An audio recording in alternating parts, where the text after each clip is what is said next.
Les miroirs sphériques. Le miroir sphérique est une portion de sphère dont on a recouvert la surface d'une couche réfléchissant totalement la longueur d'onde utilisée.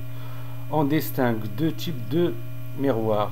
Concave pour lequel la distance, le rayon, c'est-à-dire la distance algébrique S est négative, et convexe, le rayon de courbure est positif. Dans les deux cas, la matière réfléchissante est représentée en assuré à droite de la surface du miroir.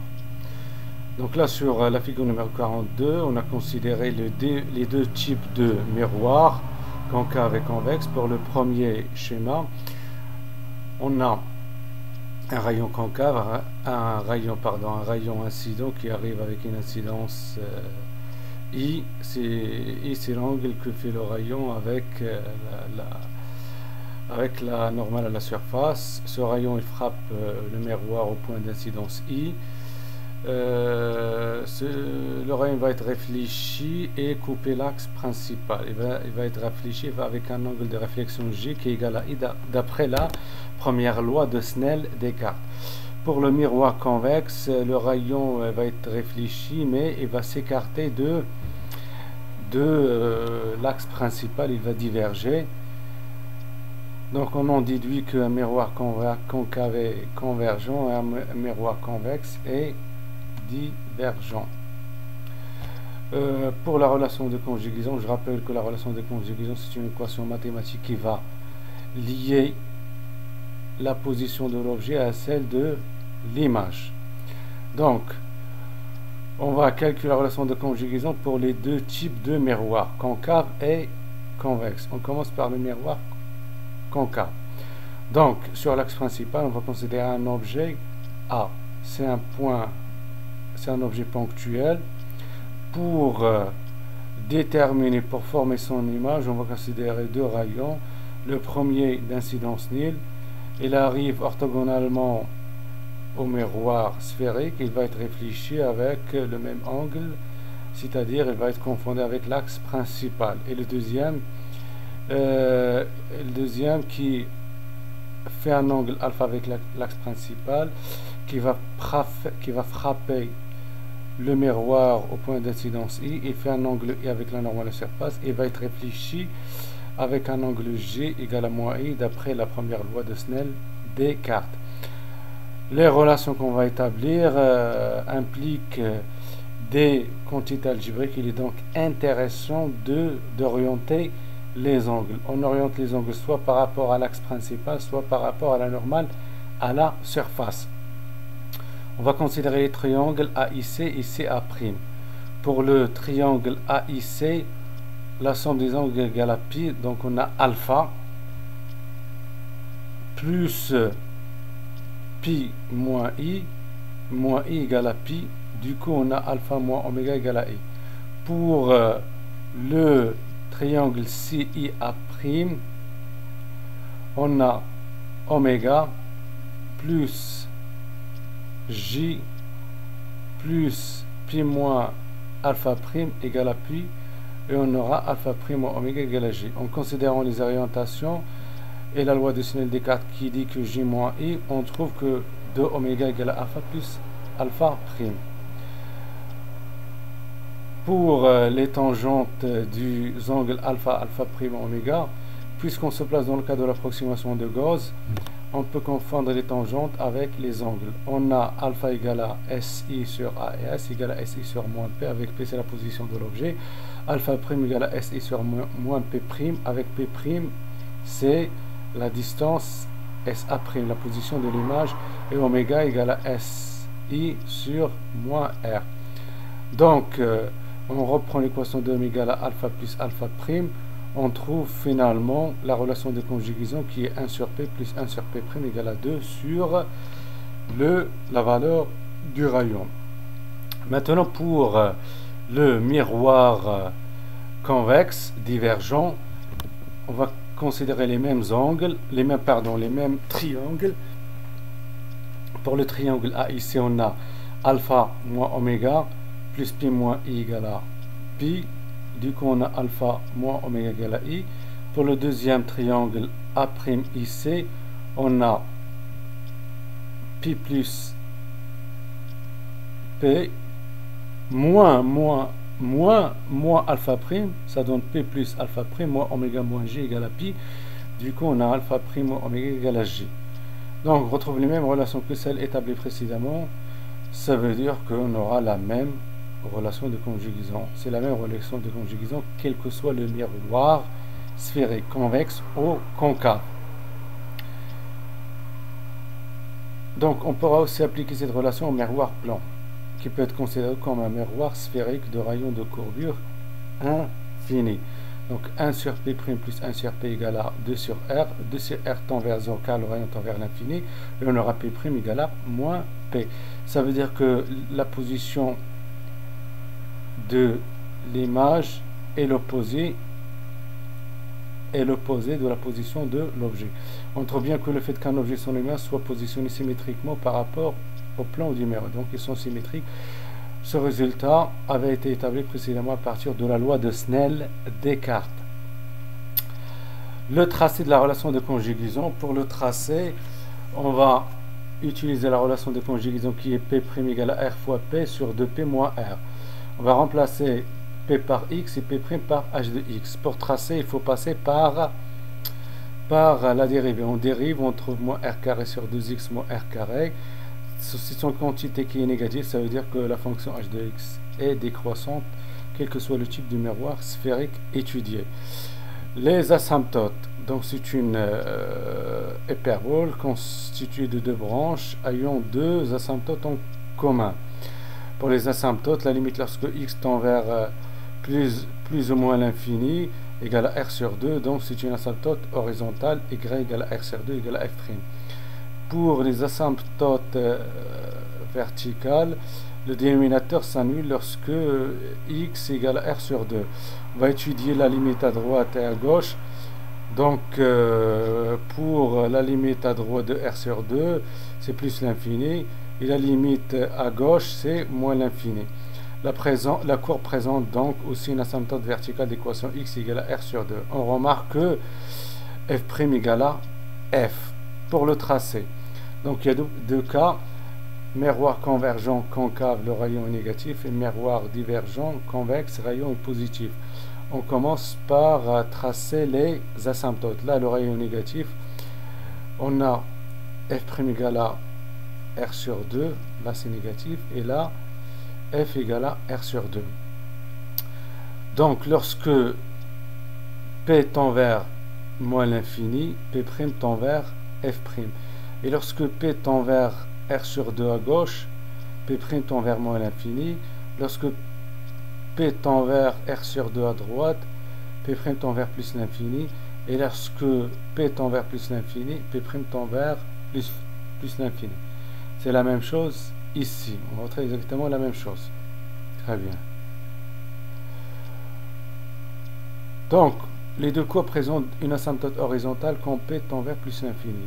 Ça veut dire quoi? Ça veut dire quand l'objet s'éloigne de S et tend vers l'infini, l'objet est rejeté à l'infini, son image, il se rapproche du point fixe F'. Donc F' égale à P' égale à F' égale à R sur 2. Il s'agit d'un foyer image du miroir. De même, la courbe présente une asymptote verticale quand P tend vers R sur 2. Quand P tend vers R sur 2, l'image est rejetée à l'infini. Donc SF égale à F égale à R sur 2, c'est le foyer objet de l'image, du miroir, pardon. Ainsi, dans le cas d'un miroir sphérique, on a F' égale à F. Ça veut dire que le foyer, la distance focale objet fait office de distance focale image. En effet, ces deux quantités sont soit positives, soit négatives en même temps. Donc, ils sont, contrairement au dioptre, ils sont de signes opposés. Donc, pour le miroir sphérique, les deux quantités sont positives pour un miroir divergent, c'est-à-dire convexe, et négatives pour un miroir convergent, ça veut dire concave. Enfin, le plan perpendiculaire à l'axe principal en F ou F' est à la fois le plan focal objet et le plan focal image du miroir. Donc, on a F' égale à F égale à R sur 2. Notons que l'on trouve pour un miroir plan, on a le rayon tend vers l'infini, les foyers sont infinis. Très bien. Donc, les représentations des différentes possibilités. Pour un miroir concave, le rayon est négatif. Quand le rayon va de moins l'infini vers f, la position de l'image va de f' vers moins l'infini. Maintenant, quand l'objet va de f vers s, l'image va de plus l'infini vers s. Quand, le troisième cas, quand l'objet va de f jusqu'à plus l'infini, l'image va de s jusqu'à quand l'objet va de s jusqu'à plus l'infini, l'image va de s jusqu'à f'. Pour un miroir convexe, lorsque l'objet va de moins l'infini vers s, l'image va de f', le foyer image, vers s. Lorsque l'objet va de s vers f, l'image va de s vers moins l'infini. Lorsque l'objet va de f vers plus l'infini, l'image va de plus l'infini vers f'. Très bien. Et pareil, l'objet est réel si la position est négative, et imaginaire si sa position est positive. Pareil pour l'image est réelle si sa position est négative, et virtuelle si sa position est positive. Très bien. La deuxième et troisième forme de la relation de conjugaison. On peut tout d'abord éliminer R de la première forme de la relation de conjugaison pour ne faire apparaître que F ou F'. On obtient la deuxième forme de la relation de conjugaison qui est 1 sur P' plus 1 sur P égale à 1 sur F' ou 1 sur F. On peut aussi multiplier les deux membres de la première forme par F' ou F pour retrouver la troisième expression de la relation de conjugaison dite de Descartes. On a F' sur P' plus F sur P égale à 1. La forme de Descartes établie pour le miroir sphérique est identique à celle écrite pour le dioptre sphérique. Plus généralement, on pourra déduire toutes les formules du miroir sphérique à partir de celles des dioptres sphériques, en remplaçant tout simplement n' égale à moins n. Ça veut dire quoi? Ça veut dire que on ne change pas de milieu, on est toujours dans le même milieu d'indice n, et le signe moins représente le fait que, après réflexion, la lumière se propage en sens inverse. La relation de Newton, à partir de la troisième expression, la troisième relation de conjugaison qui est la loi de Descartes, qui est f' sur P' plus f sur P égale à 1, on induit f' et f' égale à P' sur P facteur de P moins f, et f égale à P sur P' facteur de P' moins f'. On fait le produit de f et f', on trouve P moins f facteur de P' moins f'. Des exemples, on va étudier quelques exemples. On commence par un miroir convexe, c'est-à-dire convergent. Pour le premier cas, on considère un objet qui est réel. Pour former son image, on a besoin de moins de rayons. Le premier qui arrive parallèlement, après réflexion, il va passer par f'. Le deuxième qui arrive orthogonalement, les deux rayons ils vont se couper et former une image qui est réelle mais renversée. Deuxième, la figure B, on va étudier l'évolution d'un faisceau de lumière issu de B. Par définition, on sait que puisqu'on est dans le cadre de l'approximation de Gauss, le système il est stigmatique.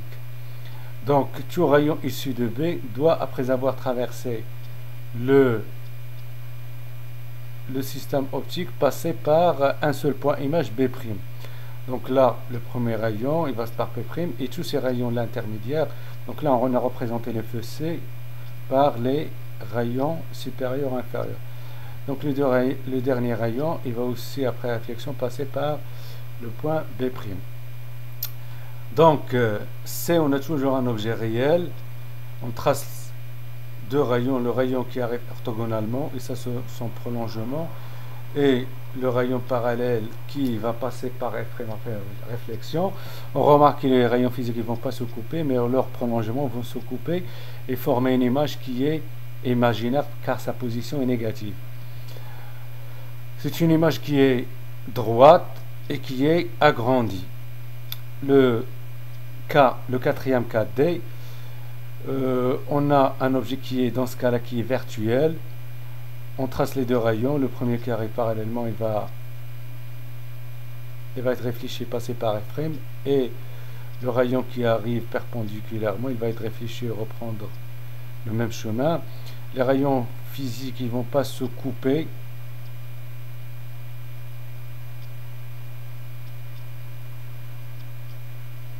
Pardon. Oui, les rayons physiques, ils vont se couper et former une image A', B' qui est droite et qui est réelle. Pour le cas d'un miroir convexe, donc pareil, le premier cas, le cas A, on a un objet qui est réel, on trace les deux rayons, les rayons physiques, ils vont pas se couper, mais leur prolongement, ils v't se couper et former une image virtuelle. Là, c'est l'évolution d'un faisceau IC de B, donc tous les rayons, ils vont se couper au point B'. Le point B', c'est le point image du point B. Là, dans le cas C, on a un objet qui est virtuel. Donc, les deux rayons physiques, ils vont se couper et former une image qui est réelle. Et pour le dernier cas, le cas D, on a un objet qui est virtuel, qui est placé entre F et C. On voit que les rayons physiques, ils vont pas se couper, mais leur prolongement va se couper et former une image qui est renversée et virtuelle. Le grandissement transversal, par définition, c'est A'B' sur AB, c'est A'B' sur SC, en utilisant la relation de Thalès. A'B' sur SE, c'est la même chose que F'a' sur Fs. On fait la décomposition, on trouve finalement 1 moins P' sur F. On peut exprimer P' sur F en fonction de P' sur P en utilisant la deuxième relation de conjugaison. 1 sur P' plus 1 sur P égale à 1 sur F' égale à 1 sur F. Donc on a finalement gamma égale à moins P' sur P. On peut exprimer là le grandissement transversal comme étant moins le rapport des positions de l'image et de l'objet. Donc si les positions des images sont de signes opposés, gamma est positive. Ça veut dire que l'image n'est pas renversée. Les positions sont de signes opposés. Ça veut dire que si l'objet est réel, l'image est virtuelle, et vice versa. Si l'image est virtuelle, l'objet est réel. Donc on trouve une image qui est à droite, qui n'est pas renversée. On peut d'ailleurs le vérifier sur les exemples précédents. La dernière chose, c'est le grandissement longitudinal qui est G égale à dP' sur dP. À partir de la deuxième relation de conjugaison, on calcule la dérivée, on trouve finalement que G égale à moins gamma prime. Ça veut dire que c'est une entité qui est toujours négative. Donc G est toujours négatif pour un miroir sphérique, ce qui explique qu'un objet sans masse apparaisse en vis-à-vis, quel que soit le type de miroir considéré. Les formules de gamma et G ne sont pas identiques, ce qui conduit toujours à une déformation de l'objet. Je m'explique. Donc là, j'ai un objet qui est un train. C'est un carré qui a dans le côté égal à L. Donc, si j'ai un grandissement transversal égal à 1,5, ben ça veut dire que gamma égale à 1,5 et G égale à moins 1 sur 4. Ça veut dire que la hauteur est 2 fois plus réduite que la largeur de l'image. L'objet carré verra sa hauteur divisée par 2 et sa longueur divisée par 4. Lorsque gamma est négatif, la différence des grandissements aplatit l'image. Le signe moins des grandissements longitudinaux traduit le fait que l'image est retournée. Ceci est en accord avec notre vision à travers un miroir qui nous montre le petit train retourné.